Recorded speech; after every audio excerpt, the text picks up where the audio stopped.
ఈ శ్రేష్టమైన నామమున చేరి వచ్చిన ప్రియులందరికీ కూడా ప్రత్యేకమైన వందనాలు తెలియజేస్తూ ఉన్నాం. ప్రభు మనకిచ్చిన మహాకృపను బట్టి ప్రభుని ఇంతవరకు ఆరాధించాం. ఆత్మతోనూ సత్యముతోనూ ప్రభుని గణపరిచాం. మన ధ్యానాంశంగా అపోస్తుల కార్యముల గ్రంథం 9వ అధ్యాయం 31వ వచనాన్ని మనం చదువుకుందాం. అపోస్తుల కార్యముల గ్రంథం 9వ అధ్యాయం.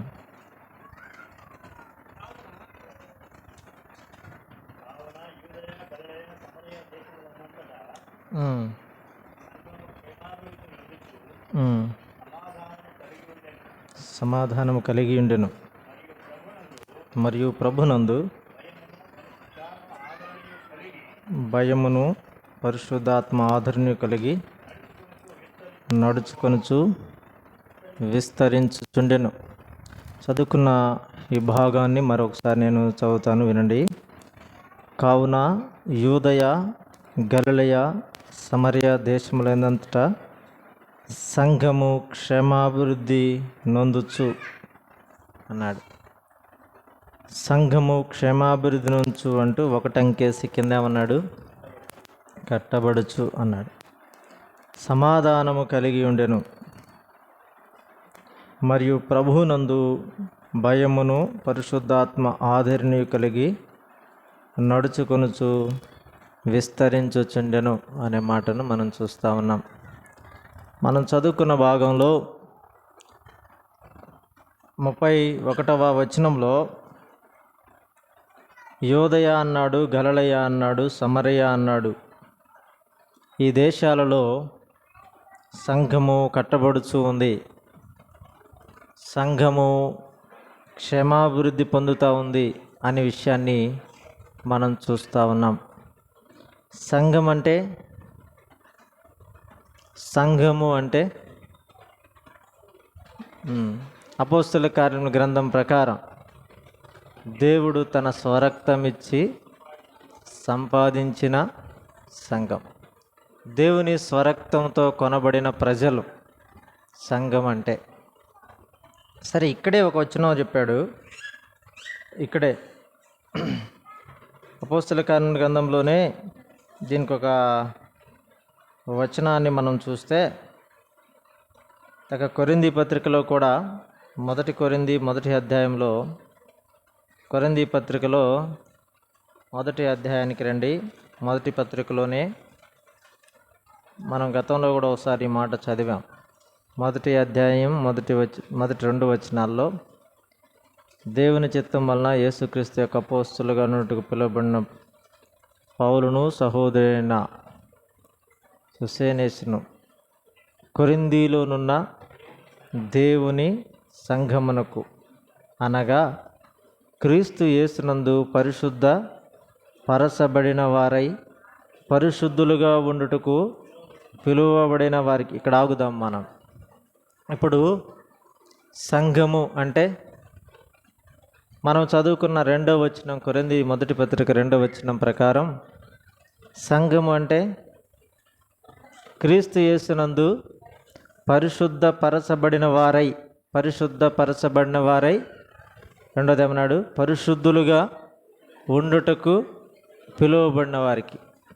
ఇక్కడ మనం జ్ఞాపకం పెట్టుకోవాలి, యేసుక్రీస్తు ప్రభుల వారు తన స్వరక్తమిచ్చి సంపాదించాడు అంటే ఆయన రక్తముతో మనల్ని కడగడం ద్వారా, కొనడం ద్వారా మనం పరిశుద్ధ పరచబడ్డాం.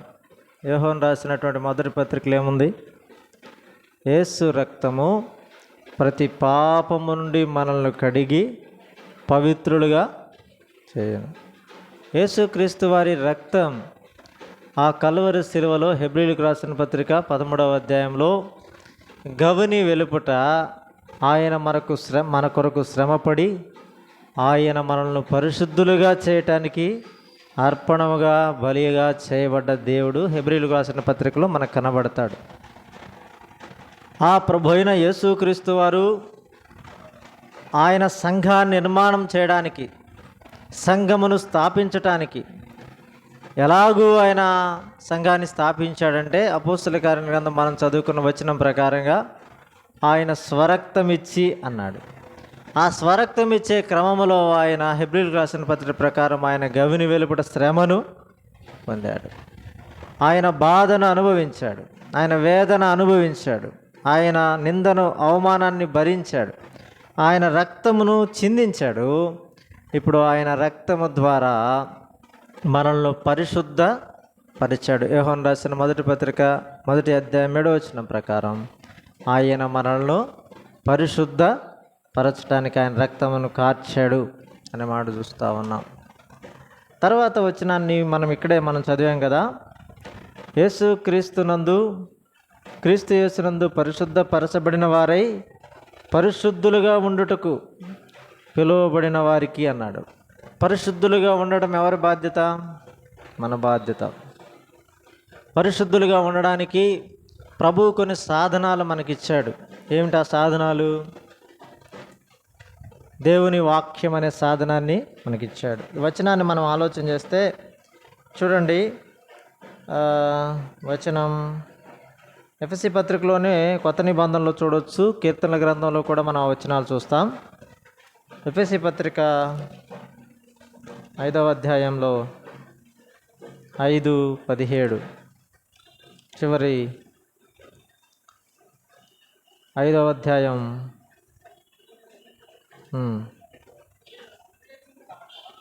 5వ అధ్యాయం 27వ వచనం.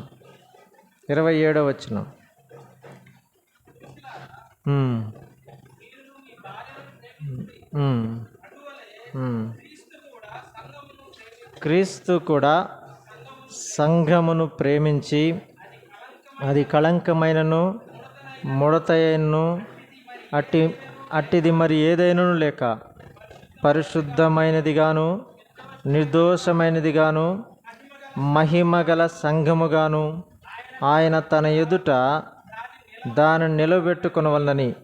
ఇక్కడ ఆగుదాం.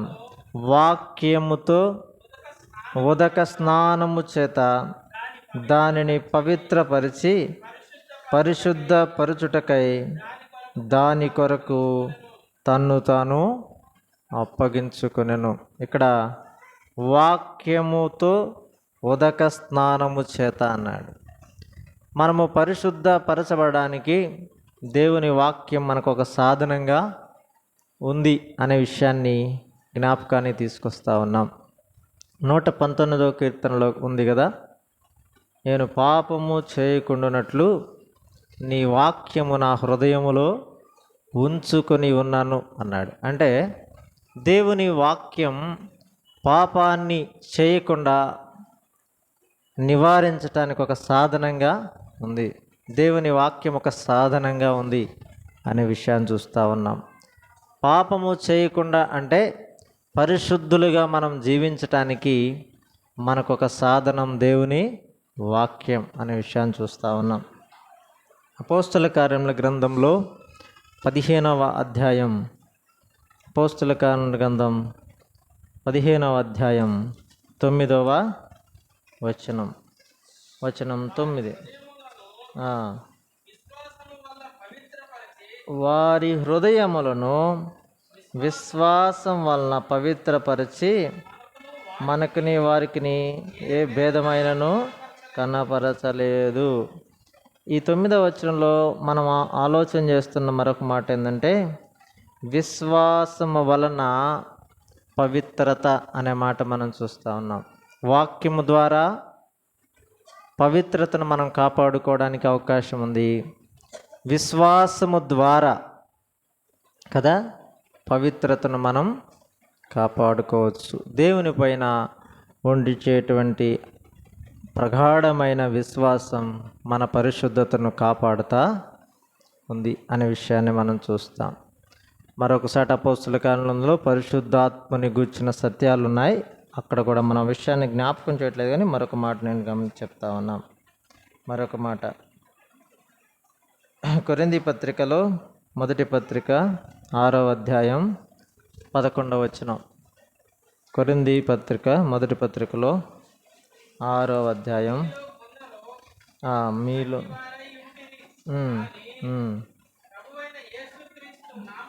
ఉమ్, మనము దేవుని ఆత్మ యందును ఉమ్, మీరు కడగబడి ఉమ్, పరిశుద్ధపరచబడిన వారై ఉమ్. నీతిమంతులుగా తీర్చబడితిరి. నీతిమంతులుగా తీర్చబడుతుంది. దేవుని ఆత్మయందును మీరు కడుగబడి అన్నాడు. పరిశుద్ధాత్మ దేవుడు మనల్ని దేవుని ఆత్మ మనల్ని శుద్ధి చేస్తూ ఉంటాడు. దేవుని ఆత్మ మనల్ని నివాసం చేస్తుంటుండగా ఏది మంచిదో ఏది చెడుదో మనం గ్రహించగలుగుతూ ఉంటాం. ఏది తప్పో ఏది ఒప్పో మనం గ్రహించగలుగుతూ ఉంటాం. పరిశుద్ధాత్ముడు మనల్ని ఒప్పింపజేస్తూ ఉంటాడు తప్పుల్ని. పరిశుద్ధాత్ముడు మనల్ని పాపం చేయకుండా అడ్డగిస్తూ ఉంటాడు. అయితే వాత వేయబడిన మనసాక్షి కలిగిన వారు పరిశుద్ధాత్మను దుఃఖపరుస్తూ పాపంలో పడిపోయే ప్రమాదం ఉంది. అందుకనే దేవుని వాక్యం చెప్తా ఉంది 6వ అధ్యాయం కొరింథీయులకు రాసిన మొదటి పత్రికలో, దేవుని ఆత్మయందును మీరు కడుగబడి పరిశుద్ధపరచబడిన వారే నీతిమంతులుగా తీర్చబడితరి అనే మాటను మనం చూస్తూ ఉన్నాం. సంఘము అనే మాటను మనం ఆలోచన చేస్తూ ఉన్నప్పుడు సంఘము క్షమాభివృద్ధి నొందటానికి మనకున్నటువంటి ఆ సాధనాలు కొన్ని ఉన్నాయి. సంఘం అంటే ఆయన రక్తంలో కడుగబడిన ప్రజలు అనే మాట మనం చూసాం. సంఘం అంటే ఆయన పరిచినటువంటి సమూహం అని చూసాం. సంఘం అంటే ఆయన పిలుపుకు తగినట్లుగా పరిశుద్ధులుగా జీవించేవారు అనే విషయాన్ని మనం ఆలోచన చేస్తాం. ఇలాంటి సమూహం అభివృద్ధి చెందాలి. దేవుని వాక్యంలో మనం చదివిన అపోస్తలుల కార్యముల గ్రంథం 9:31 ప్రకారం సంఘము క్షమాభివృద్ధి నొందుచు అనే పదం అక్కడ ఒకటి కనబడతా ఉంది. రెండోది సంఘము సమాధానము కలిగి ఉండి అనే మాట మరొకటి కనబడతా ఉంది. ఇంకా కొన్ని విషయాలు ఉన్నాయి. చివరిలో సంఘము విస్తరించు చూడెను అనే మాట మనం గమనిస్తూ ఉన్నాం. నేడు సంఘము క్షమాభివృద్ధి నొందాలన్నా విస్తరించాలి అన్నా మనం చేయవలసిన పనులు కొన్ని ఉన్నాయి. వాటిని మనం ఆలోచన చేసి మనం త్వరగా ముగించుకుందాం. చూడండి, దేవుని వాక్యంలో నుండి కొన్ని మాటలు మనం చూద్దాం. అపోస్తలుల కార్యముల గ్రంథంలో 20వ అధ్యాయంలో ఒక మాట మనం చదువుకొని తర్వాత విషయాల్లోనికి మనం వెళదాం. అపోస్తలుల కార్యముల గ్రంథం 20వ అధ్యాయం వచనం 32. ఇప్పుడు దేవునికి ఆయన కృపావాక్యమునకు మేము అప్పగించుచున్నాము. ఆయన మీకు క్షమాభివృద్ధి కలుగజేయుటకును పరిశుద్ధపరచబడిన వారందరిలో స్వాస్థ్యం అనుగ్రహించుటకును శక్తి మంతుడు అనే మాట మనం చూస్తూ ఉన్నాం. సంఘము క్షమాభివృద్ధి పొందాలి అంటే ఇక్కడ మనం చదువుకున్న 32వ వచనం ప్రకారంగా ఎవరు క్షమాభివృద్ధి కలుగు చేసేవారు? ఎవరు? 32వ వచనంలో అక్కడ చెప్పిన మాట బాగా చదవండి. ఇప్పుడు దేవునికి ఆయన కృపావాక్యమునకు మిమ్మును అప్పగించుకుంటున్నామని ఆయన కదా, ఎవరు? ఆయన మీకు క్షమాభివృద్ధి కలుగజేయుటకును అన్నాడు. ఆయన ఇప్పుడు క్షమాభివృద్ధి సంఘానికి కలుగు చేసేది ఎవరు? సంఘం ఎవరిది? దేవునిది. సంఘాన్ని స్థాపించింది ఎవరు? దేవుడు. సంఘం కొరకు ప్రాణం పెట్టింది ఎవరు? దేవుడు. సంఘాన్ని నిర్మించినవాడు, సంఘం కొరకు ప్రాణం పెట్టినవాడు, సంఘాన్ని పరిశుద్ధపరిచినవాడు, సంఘాన్ని పరిశుద్ధులుగా ఉండమన్నవాడు, సంఘానికి క్షేమాభివృద్ధిని కలుగు చేస్తాను అని అపోస్తలుల కార్యం 20వ అధ్యాయం 32వ వచనంలో చెప్తా ఉన్నాడు. ఇప్పుడు క్షేమాభివృద్ధి కలుగు చేసేది ఎవరు సంఘానికి? దేవుడు అనే మాటను మనం చూస్తూ ఉన్నాం. దేవుడు క్షేమాభివృద్ధి కలుగు చేయాలి అంటే సంఘములో దేవుడు కొన్నిటిని గమనిస్తూ ఉన్నాడు. వాటిని బట్టి సంఘము క్షేమాభివృద్ధి చెందుతూ ఉంది అనే విషయం చూస్తున్నాం. అపోస్తలుల కార్యాల గ్రంథంలో ఇందాక మనం చదివినప్పుడు అక్కడ సంఘము క్షేమాభివృద్ధి పొందుతూ ఉంది, సమాధానం కలిగి ఉంది, సంఘము విస్తరిస్తూ ఉంది అనే విషయాన్ని మనం చూస్తూ ఉన్నాం. ఇప్పుడు మనం ఆలోచన చేద్దాం. కొన్ని విషయాలు మనము వరుసగా. సంఘము అంటే దేవుని స్వరక్తమిచ్చి కొనబడిన ప్రజలు, పరిశుద్ధపరచబడిన వారు, ఆయన పిలుపుకు తగినట్లుగా పరిశుద్ధులుగా జీవించేవారు అనే విషయాన్ని మదిలో పెట్టుకోండి. ఇప్పుడు మొదటిగా అలాంటి వారు ఏం చేయాలంటే దేవుని ఆజ్ఞలను గైకొని జీవించాలి. సంఘములో ఉన్నటువంటి ప్రజలు సంఘ క్షేమాభివృద్ధి కొరకు చేయవలసిన మొదటి మెట్టు ఏంటంటే ఆజ్ఞలు గైకొని అనుసరించాలి అనే మాట మనం చూస్తూ ఉన్నాం. యెషయా గ్రంథంలో ఒక మాట చూద్దాం. పాత నిబంధనలో యెషయా గ్రంథంలో పాత నిబంధనలో ఒక మాట మనం చూద్దాం. 48వ అధ్యాయం వచనం. పాత నిబంధన గ్రంథంలో 48వ అధ్యాయం వచనం 18. నీవు నా ఆజ్ఞలను ఆలకింపవలనని నేనెంతో కోరుచున్నాను. ఆలకించిన ఎడల నీ క్షేమము నది వలెను, నీ నీతి సముద్ర తరంగముల వలెను ఉండును అన్నాడు. ఇప్పుడు దేవుని ఆజ్ఞలను మనము ఆలకించడం ద్వారా, ఇక్కడ ఈ వచనం ప్రకారం అయితే ఆజ్ఞలు ఆలకింపవలనని నేను కోరుచున్నాను అని దేవుడు చెప్తా ఉన్నాడు. అదే వచనంలో చెప్పాడు, ఆలకించిన ఎడల ఏం కలుగుతూ ఉంది? నీకు క్షేమము, నీ క్షేమము నది వలెను, నీ నీతి సముద్ర తరంగం వల్లే ఉంటుంది అన్నాడు. దేవుని ఆజ్ఞలు ఆలకించడం ద్వారా క్షేమం అనేది కలుగుతూ ఉంది, క్షేమాభివృద్ధి కలుగుతూ ఉంది అనే విషయం చూస్తూ ఉన్నాం. దేవుని ఆజ్ఞలు ఏమిటి? దేవుని ఆజ్ఞలు ఏమిటి? పాత నిబంధనలో 10 ఆజ్ఞలు ఉన్నాయి. యూదులకు అంతకు మించి ఉన్నాయి, 740 ఆజ్ఞలు ఏమో ఉన్నాయి. కొత్త నిబంధనలో ఇవన్నిటినీ కలిపి 2 ఆజ్ఞలుగా ప్రభు చెప్పాడు. ఏం ఆజ్ఞలు అవి? నిన్ను వలె నీ పొరుగువాన్ని ప్రేమించుము. రెండోది, మొదటిది అసలు నీ దేవుడేనే, మొట్టమొదటిది నీ దేవుడే యెహోవా నీ పూర్ణ మనసుతోను నీ పూర్ణాత్మతోనూ ప్రేమించవలనని, అది మొట్టమొదటిది. రెండవది నిన్ను వలె నీ పొరుగువాన్ని ప్రేమించవలనది కూడా అలాంటి ఆజ్ఞే అని చెప్పాడు. ప్రేమించడం, దేవుని ఆజ్ఞలు గైకొనడం అంటే దేవునిని ప్రేమించటం, దేవుని వాక్యాన్ని ప్రేమించటం, దేవుని ప్రజలను ప్రేమించటం, ఇవి దేవుని ఆజ్ఞల కిందకి వస్తాయి. దేవుని ఆజ్ఞలను మనం తిరస్కరిస్తే పాపం చేసిన వారమని దేవుని వాక్యం చెప్తా ఉంది. తెలిసిన మాట, ఆజ్ఞ అతిక్రమమే పాపము. దేవుని వాక్యాన్ని తిరస్కరించినప్పుడు, తృణీకరించినప్పుడు మనం అపవిత్రులం అవుతా ఉన్నాం. అందుకే చెప్పాం కదా, దేవుని వాక్యం మనల్ని పరిశుద్ధపరుస్తూ ఉంది. దేవుని వాక్యం మన హృదయంలో ఉంటే పాపానికి దూరంగా ఉంటాం. దేవుని వాక్యం మనల్ని ఆయన ఉదక స్నానంతో పరిశుద్ధపరుస్తాడు. ఈ విషయాలు ఇందాక జ్ఞాపకం చేసుకున్నాం. ఇప్పుడు దేవుని ఆజ్ఞలను మనము ఆలకించడం ద్వారా మన క్షేమం నది వలె ఉంటుంది అని దేవుని వాక్యం సెలవిస్తూ ఉంది. మనకి విస్తారమైన క్షేమాన్ని ప్రభు ఇవ్వాలి అంటే మనం చేయవలసింది కేవలం ఆయన ఆజ్ఞలను ఆలకించాలి, ఆయన ఆజ్ఞలను అనుసరించాలి, ఆయన ఆజ్ఞల ప్రకారంగా జీవించాలి. ఈ వాక్యాలు మనం గమనిస్తూ ఉన్నాం.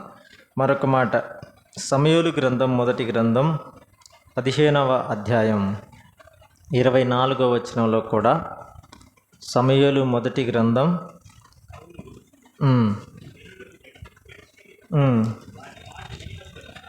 15:24 అదే వచనం కొంచెం పెద్దగా చదువుదాం.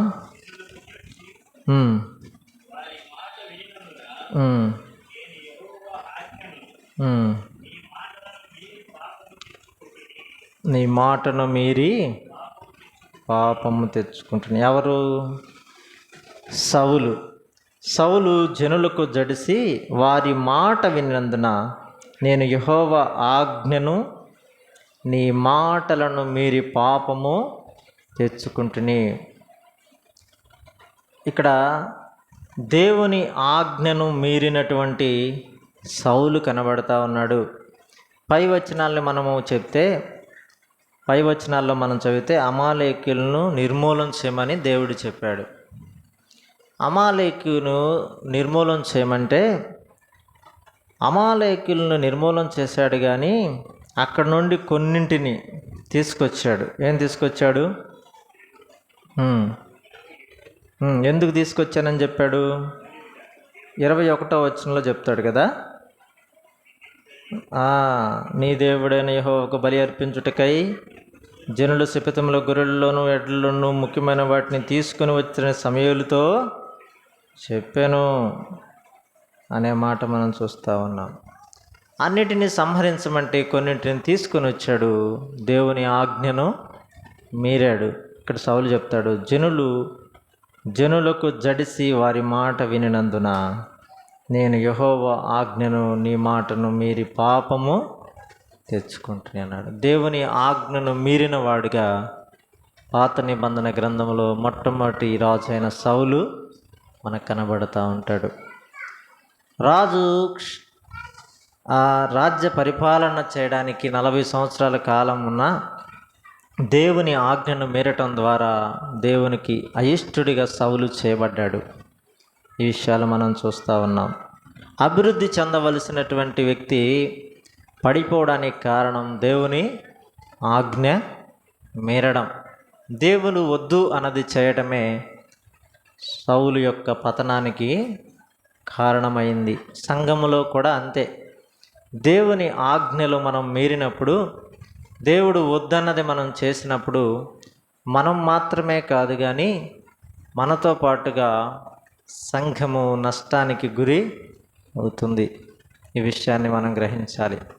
పదే పదే ఆరాధనలో దేవుని దాసులు నిలబడి చెప్తా ఉంటారు, మిమ్మల్ని మీరు పరీక్షించుకొనండి, పరిశీలన చేసుకొనండి, విమర్శించుకొనండి, ఆ రొట్టెను తినండి, ఆ పాత్రను తాగండి అంటారు. అది స్వపరీక్ష ఎవరు చెప్పవలసింది కాదు. అది నిన్ను సమీపిస్తుంటుండగా దేవుని ఆజ్ఞ, కొరింథీ రాసిన మొదటి పత్రిక 11వ అధ్యాయంలో అది ఒక ఆజ్ఞ.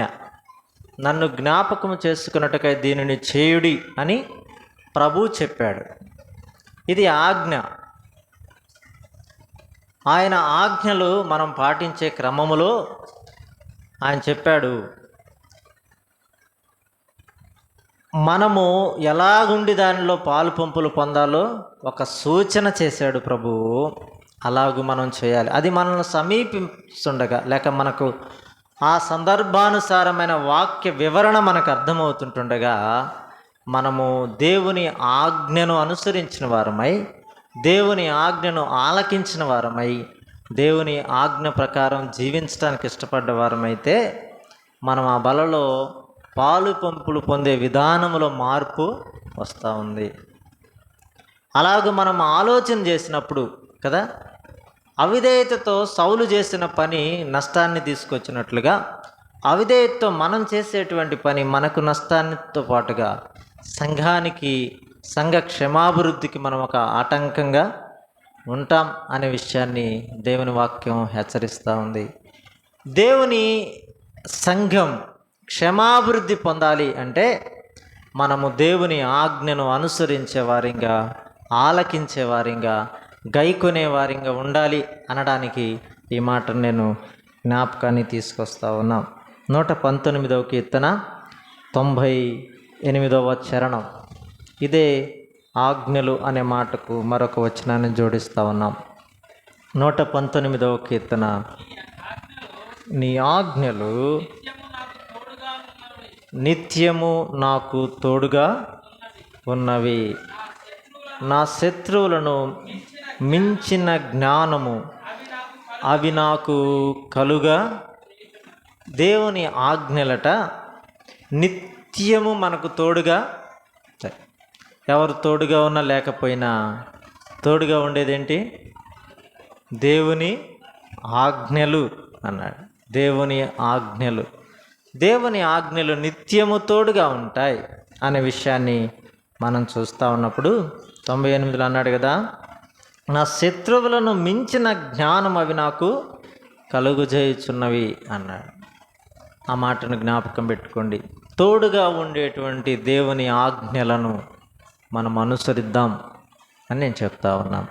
మరొక మాట 112వ కీర్తనలో మొదటి చరణం మొదటి చరణం స్తుతించుడి. ఉమ్, యెహోవా యందు భయభక్తులు గలవాడు ఉమ్. ఆయన ఆజ్ఞలను బట్టి ఆయన ఆజ్ఞలను బట్టి అధికముగా అధికముగా ఆనందించువాడు ధన్యుడు. ఇప్పుడు దేవుని ఆజ్ఞలను బట్టి ఆనందించేవాడు ఎవరు? ధన్యుడు అంటే దీవింపబడినవాడు, ఆశీర్వదింపబడినవాడు, క్షేమాభివృద్ధి. మన భాషలో ఇప్పుడు చెప్పుకోవాలంటే, మన వచనానికి ఆధారం చేసుకోవాలంటే, దేవుని ఆజ్ఞలను బట్టి అధికముగా ఆనందించేవాడు క్షేమాభివృద్ధి పొందేవాడు. క్షేమాభివృద్ధికి పొందడానికి మనం చేయవలసింది ఏంటంటే, ఇప్పుడు నేను చెప్తా ఉన్నాను, దేవుని ఆజ్ఞలను ఆలకించాలి, దేవుని ఆజ్ఞల యందు ఆనందించాలి, దేవుని ఆజ్ఞలను తోడుగా చేసుకోవాలి. అప్పుడు మనం క్షేమాభివృద్ధిని పొందుతాం. ఒకవేళ దేవుని ఆజ్ఞను తృణీకరిస్తే, దేవుని ఆజ్ఞను త్రోసివేస్తే సౌలు వలె నష్టపోతాం. ఈ మాట జ్ఞాపకం పెట్టుకుందాం. ఒక వ్యక్తి కానీ సంఘము కానీ క్షమాభివృద్ధి పొందటానికి దేవుని ఆజ్ఞ మనకు దోహదపడతా ఉంది అనే విషయాన్ని జ్ఞాపకం చేస్తాం. మొట్టమొదటి మాట ఏమనుకున్నాం? సంఘము క్షమాభివృద్ధి పొందాలి అంటే వారు దేవుని ఆజ్ఞలను ఆలకించేవారై ఉండాలి. మొదట గైకొనాలంటే ఆలకించాలిగా, ఆలకించేవారై ఉండాలి. దేవుని ఆజ్ఞలను గైకొనేవారై ఉండాలి. దేవుని ఆజ్ఞలను అనుసరించేవారై ఉండాలి. దేవుని ఆజ్ఞలను మనం వచ్చిన భాగం ప్రకారం తోడుగా కోరుకునేవారు, దేవుని ఆజ్ఞల యందు ఆనందించేవారై ఉండాలి. ఈ మాట మనం చెప్పుకుంటాం. రెండవ మాట, మరొక మాట మనం చూద్దాం. చూడండి, మరొక మాట రోమీయులకు రాసిన పత్రిక 14వ అధ్యాయం 19వ వచనం 19 క్రొత్త నిబంధనలో నుండి రోమీయులకు రాసిన పత్రిక 14వ అధ్యాయం 19వ వచనం.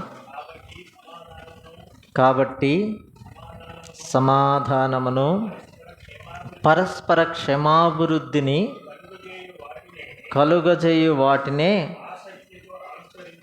ఆసక్తితో అనుసరింతుము అన్నాడు ఇక్కడ కదా.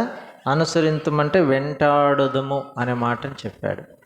14వ అధ్యాయంలో మనం చదువుకున్న మాటలో, రోమీయులకు రాసిన పత్రికలో సమాధానం అనే మాట మనకు కనబడతా ఉంది.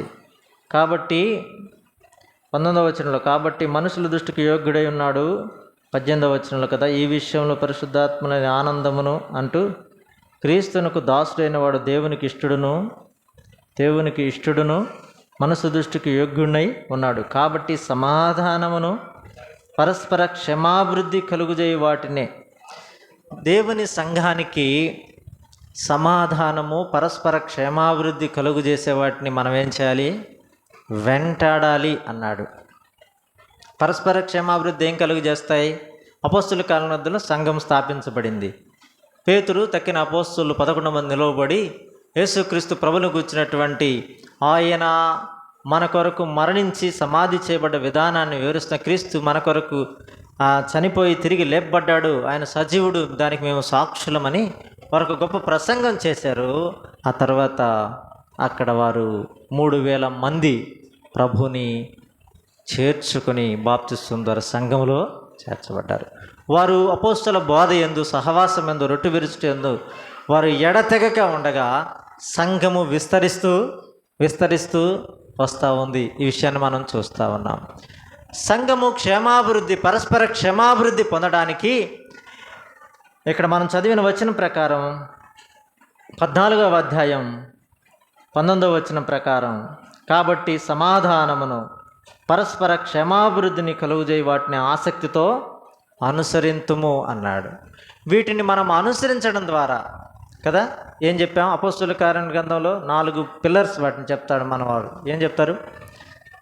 అపోస్తుల బోధ, సహవాసం, రొట్టె విరచటం, ప్రార్థన చేయడం. ఇవి చాలా ప్రాముఖ్యమైనవిగా చెప్తా ఉంటే, వీటిని వెంటాడడం ద్వారా సంఘము క్షేమాభివృద్ధి, పరస్పర క్షేమాభివృద్ధి పొందుతూ ఉంది అన్నాడు. మరోసారి సమాధానం అనే మాట మనం చెప్పుకోవాలంటే, మీరు సమాధానాన్ని వెంటాడమని చెప్పాడు. మన ప్రభు అయిన యేసుక్రీస్తు వారు సమాధానకర్త.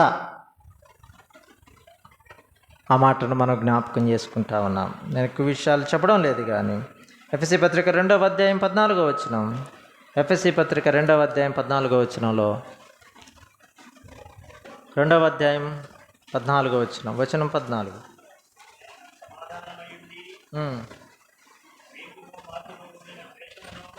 ఆయన మనకు సమాధానమై ఉన్నాడు. ఎవరు? యేసుక్రీస్తు ప్రభుల వారు. ఆయన మనకు సమాధానమై ఉన్నాడు. అక్కడ చెప్పాడు. మరొక ఏమన్నాడు? మీకును మాకును ఉండిన ద్వేషమును, అనగా విధిరూపకమైన ధర్మశాస్త్రమును తన శరీరమందు కొట్టివేసి మధ్యగోటను పడగొట్టాడు. ఇక్కడ ఈ మాటని ఆగుదాం, మనం ఆగుదాం. ఆయన మన సమాధానమై ఉన్నాడు అన్నాడు కదా. 4వ అధ్యాయంలో ఏమన్నాడు? 4వ అధ్యాయం 1వ వచనం, కాబట్టి మీరు సమాధానం పొందుచేత ఆత్మ కలిగించు ఐక్యతను కాపాడుకునేందుకు శ్రద్ధ కలిగిన వారై అన్నాడు కదా. సంఘము క్షమాభివృద్ధి పొందాలి అంటే దేవుడు కలిగించేటువంటి సమాధానాన్ని మనము వెంటాడే వారిగా ఉండాలి.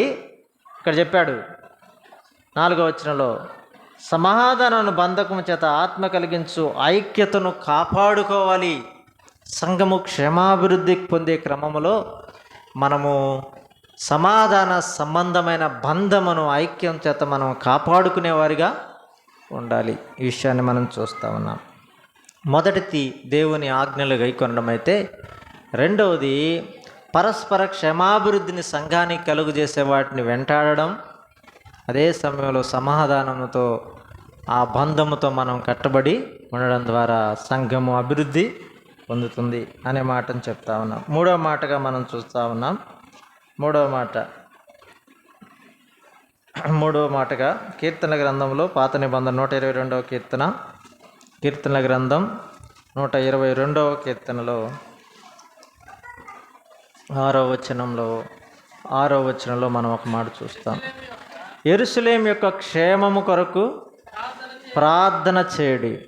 యెరూషలేమా, నిన్ను ప్రేమించువారు వర్ధిల్లుదురు అనే మాట మనం చూస్తాం. 7వ వచనం కూడా చదివితే, నీ ప్రాకారములో నెమ్మది కలుగునుగాక, నీ నగరుల్లో క్షేమముండునుగాక అన్నాడు.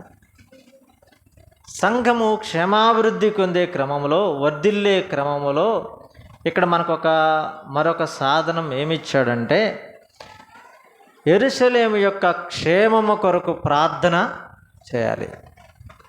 యెరూషలేము అని పాత నిబంధనలో ఉన్న, కొత్త నిబంధనలో దేవుని సంఘం కొరకు మనం ఏం చేయాలి?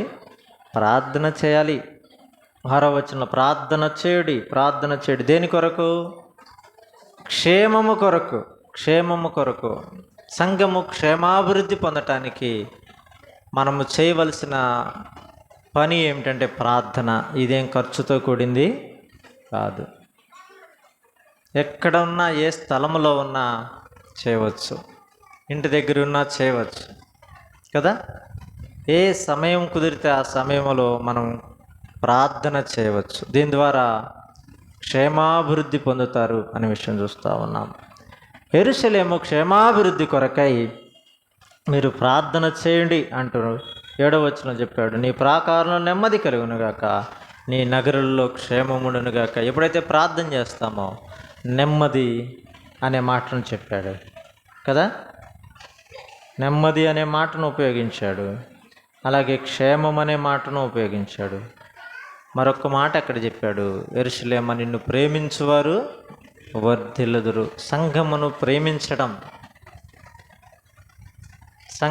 ప్రేమించడం ద్వారా క్షేమాభివృద్ధి మనం చూడగలుగుతాం. సంఘం అనే మాటకు మీరు ఎప్పుడైనా గుర్తుపెట్టుకోండి, మొట్టమొదటి మనం చెప్పుకున్నాం, ఆయన రక్తంలో కడుగుబడిన ప్రజలు. ఆయన పిలుపు పరిశుద్ధపరచబడటానికి, ఆయన పిలిచిన పిలుపుకు లోబడి ఆయన పరిశుద్ధపరచబడిన ప్రజలు, పరిశుద్ధులుగా జీవించడానికి ఏర్పాటు చేయబడ్డటువంటి జనాంగం. ఈ మాటను జ్ఞాపకం పెట్టుకోనండి. మరొక మాట మనం చూద్దాం. 3వ మాట ప్రార్థన అనే మాటను మనం చూసాం. 4వదిగా మనం చూస్తే, మనం ఇక్కడ చదువుకున్నట్లుగానే 122వ కీర్తన 7వ చరణంలో మనం చూసినట్టుగా, నిన్ను ప్రేమించువారు వర్ధిల్లుదురు కదా. ప్రేమ అనే మాట చూస్తాం. సంఘాన్ని ప్రేమించటం, అనే మాట మనం చూస్తాం. కొరింథీయులకు రాసిన పత్రిక 8వ అధ్యాయం 13వ వచనం, మొదటి కొరింథీ పత్రికలో 8:13 ప్రకారం, 8వ అధ్యాయం 13 ప్రకారం, కొరింథీ పత్రిక 8:13 మొదటి పత్రికలో. కాబట్టి ఉమ్, ఉమ్,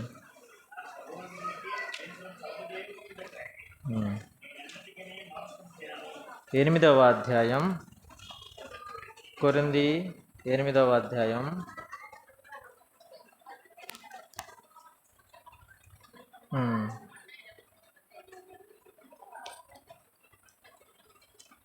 మరొక వచనం చూద్దాం. కొరింథీ పత్రికలో నుండి యోహాను రాసిన మొదటి పత్రిక 4:11 చదవండి లోపు. 4:11.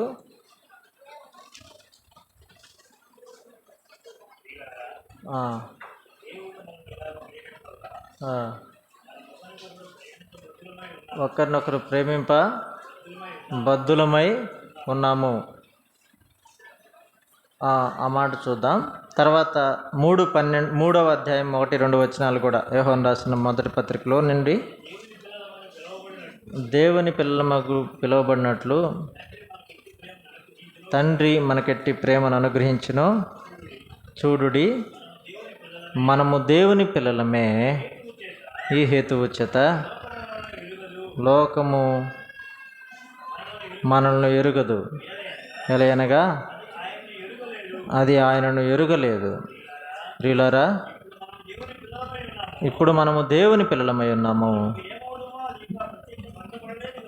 ఇంకా ప్రత్యక్షపరచబడలేదు, కానీ ఆయన ప్రత్యక్షమైనప్పుడు ఆయన ఉన్నట్లుగానే ఆయనను చూతుము గనక ఆయన పోలి ఉందమని ఎరుగుదము. ఇక్కడ చెప్పిన మాట ఏంటంటే, దేవుని ప్రేమ, మనల్ని ఆయన ప్రేమించిన విధానం మనం కూడా అలాగే ప్రేమించాలి అనే మాటను జ్ఞాపకం చేస్తాడు. 2 కొరింథీ 8:13 అంటే 14 ఆ వచనాలు చదివితే, ఇతరులను తేలిగ్గాను మీకును భారంగా నుండి వాళ్ళు చెప్పట్లేదు, కానీ హెచ్చుగా కూర్చుకొని వారికి ఎక్కువ మిగులు కలగలేనియు, తక్కువగా కూర్చుకొనికి తక్కువ కలగలేదని వ్రాయబడిన ప్రకారం అందరికీ సమానముగా ఉండుట నిమిత్తం ప్రస్తుతం మందు మీ సమృద్ధి వారి అక్కరకును, మరి ఒకప్పుడు వారి సమృద్ధి మీ అక్కరకును సహాయమై ఉండవని ఇలాగూ చెప్పుచూ ఉన్నాను. సంఘము క్షమాభివృద్ధి చెందే క్రమములో మనము ప్రేమను రుజువు చేసుకునే విషయంలో 15లో ఉన్నాడంటే, ఒకరి అక్కరల కొరకై ఒకరు ఇచ్చిపుచ్చుకునే వారిగా ఉండాలి అన్నాడు. ఆ మాట చెప్పాడు. సంఘము క్షేమాభివృద్ధి పొందాలంటే ఇతరుల బాధల్లో మనం పాలు పంపులు పొందాలి. ఎప్పుడు కలుగుతుందంటే ప్రేమ కలిగినప్పుడే ఇవి కలుగుతాయి అనే విషయాన్ని చూస్తూ ఉన్నాం. 4 మాటలు చెప్పాం.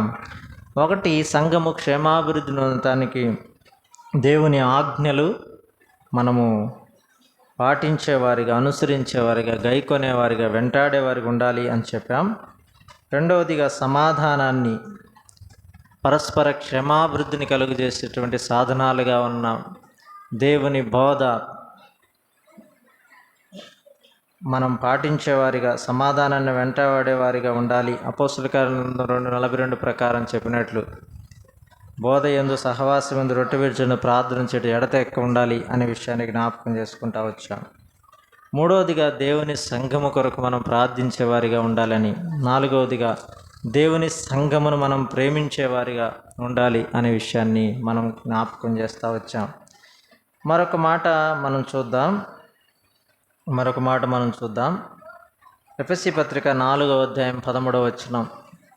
ఎఫెసీ పత్రిక 4వ అధ్యాయం 13వ వచనం, వచనం 13.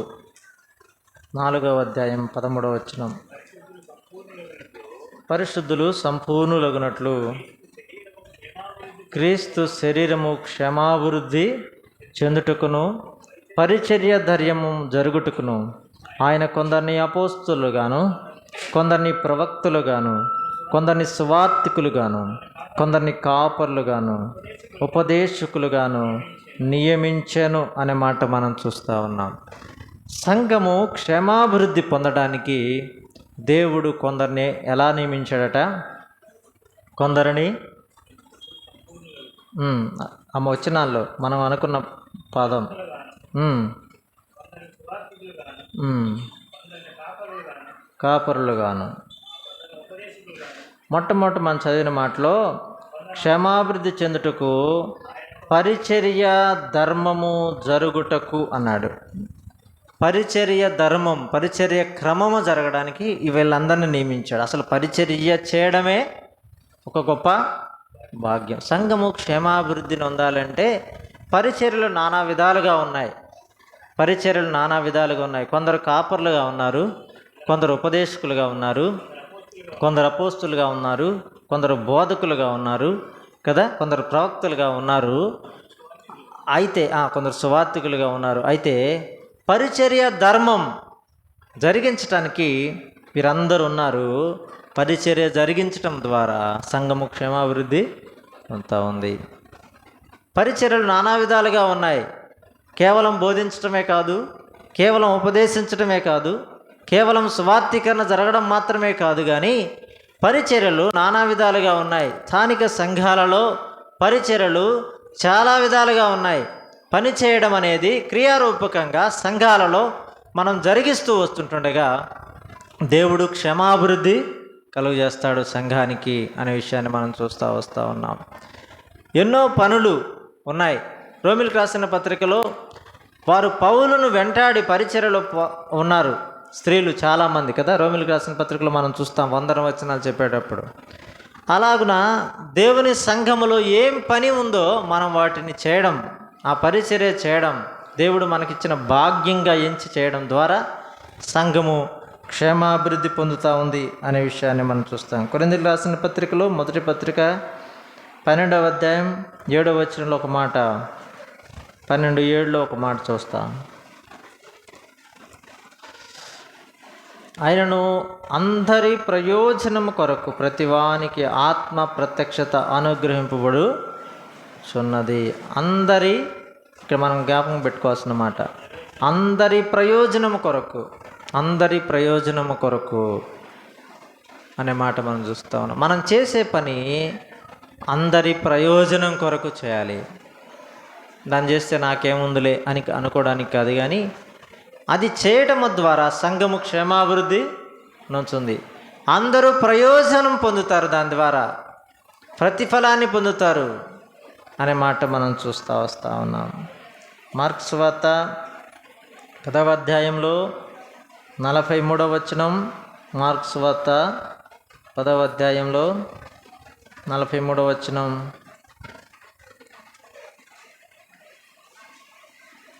వచనం 43, 10వ అధ్యాయం 43. మీలో అలాగుండకూడదు.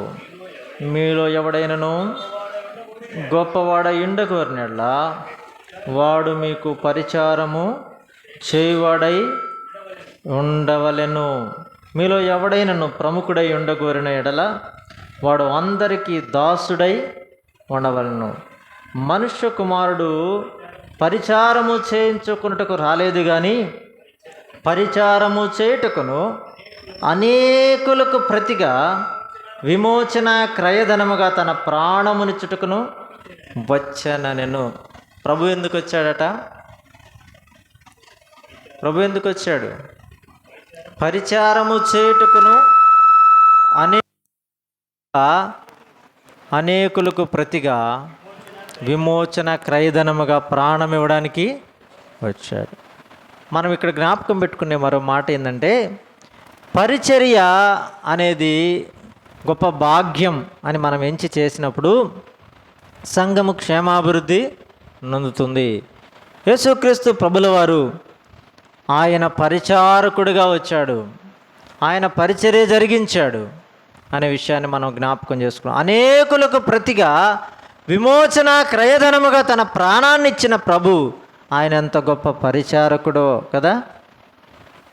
ఆయన శిష్యుల పాదాలు కడిగాడు కదా, తనను తాను తగ్గించుకున్నాడు. ఆయన మహాకాశములు పట్టజాలనే దేవుడయుండి ఆయన తలవాల్చుకోవడానికి స్థలం లేకపోయినా ఆయన తనను తాను తగ్గించుకొని భూమిపైన నివసించాడు. ఎంత తగ్గింపు! మనం చదివిన మార్కు సువార్త 10:42లో ఏం చెప్పాడంటే కదా, మీలో అలాగుండకూడదంటే పైన చాలా చెప్పాడు, ఆ విషయాలన్నీ చెప్పడం లేదు. కానీ గొప్పవాడు ఎవరైనా ఉండగోరితే వాడు పరిచారం చేయాలా అన్నాడు కదా. ప్రముఖుడు అంటే దాసుడిగా ఉండాలి. సంఘాలలో మనం నేర్చుకోవాల్సిన మరొక మాట, మరొక విధానం ఏమిటంటే, మనము గొప్పవారిగా ఉండాలి అంటే మనము పరిచారకులమై ఉండాలి. మనము ప్రముఖులమై ఉండాలి అంటే మనము దాసులమై ఉండాలి. మన గొప్పతనం, మన స్థితి, మన చదువు, మన విద్య, మన ఉద్యోగం, మన స్థాయి, మన స్థితి, మన పరిస్థితి సంఘాలలో అవసరం లేదు. కేవలం దేవుని యొక్క ఆత్మ నడిపింపుతో, దేవుని రక్తంలో కడగబడిన ప్రజలుగా, ఒక తండ్రి పిల్లలముగా, ఒకే తండ్రి సంతానముగా, ఆయన రక్తంలో కడగబడిన జనాంగముగా, సంఘముగా పిలువబడుతున్న మనం అందరం సమానమే. ఏ ఒక్కరు ఎక్కువ కాదు, ఏ ఒక్కరు తక్కువ కాదు. అయితే కొందరిని ఆయన అపోస్తులుగాను, కొందరిని ఉపదేశకులుగాను, కొందరిని బోధకులుగాను, కొందరిని సువార్తికులుగాను, కొందరిని ప్రవచించేవారిగాను ఆయన నియమించాడు. ఇది వాస్తవం. ఎవరి స్థాయిని బట్టి వారిని ఆయన నియమించి వాడుకుంటా ఉన్నాడు. అయితే దేవుని స్వరక్తంలో కడగబడిన మనమందరం పరలోక రాజ్యానికి అర్హులం. మనమందరము దేవుని దృష్టిలో సమానులం. మనము పరిచర్య జరిగించాలి. ఈ విషయాలు జ్ఞాపకం చేస్తూ ఉన్నాం. సంఘము క్షమాభివృద్ధి పొందటానికి దేవుని ఆజ్ఞలను మనం గైకొనాలి. రెండోది ఏం చెప్పాం? సంఘము క్షమాభివృద్ధి పొందటానికి పరస్పర క్షమాభివృద్ధి సమాధానాన్ని మనం వెంటాడేవారిగా ఉండాలి. సంఘము క్షమాభివృద్ధి పొందటానికి మనం ప్రార్థన చేసేవారిగా ఉండాలి. సంఘము క్షమాభివృద్ధి పొందటానికి మనం ప్రేమించేవారిగా ఉండాలి. సంఘము క్షమాభివృద్ధి పొందటానికి మనం పరిచర్య జరిగించేవారిగా ఉండాలి. మన ప్రియ ప్రభు అయిన యేసుక్రీస్తు వారు పరిచారకుడిగా వచ్చి అనేకుల కొరకై తన ప్రాణాన్ని బలి అర్పణగా చేశాడు. ఈ మధ్యాహ్న సమయంలో అట్టి ప్రియ ప్రభు అయిన యేసుక్రీస్తు వారు మీకు ఇంకా అర్థం కాకపోతే, ఆయన నీ కొరకు ప్రాణం పెట్టాడని నీవు ఇంకా అర్థం చేసుకోకపోతే, ఇదే మీకు అనుకూలమైన సమయం. ఆయన నీ కొరకే ప్రాణం పెట్టాడు. ఆయన నీ కొరకే సమాధి చేయబడ్డాడు. ఆయన నీ కొరకే తిరిగి మూడో దిన సజీవుడిగా లేచి ఆరోహణై వెళ్ళి ఆయన నమ్మిన వారిని తీసుకొని వెళ్ళడానికి ఒక దినాన మేఘాలపైన ఆయన రాబోతా ఉన్నాడు. ఆ మేఘారుడు వచ్చే ప్రభుతో సంఘము ఎత్తబడిన తర్వాత మధ్య ఆకాశంలో గొప్ప సంతోషంతో కూడిన విందులో పాల్పంపులు పొందబోతా ఉన్నారు.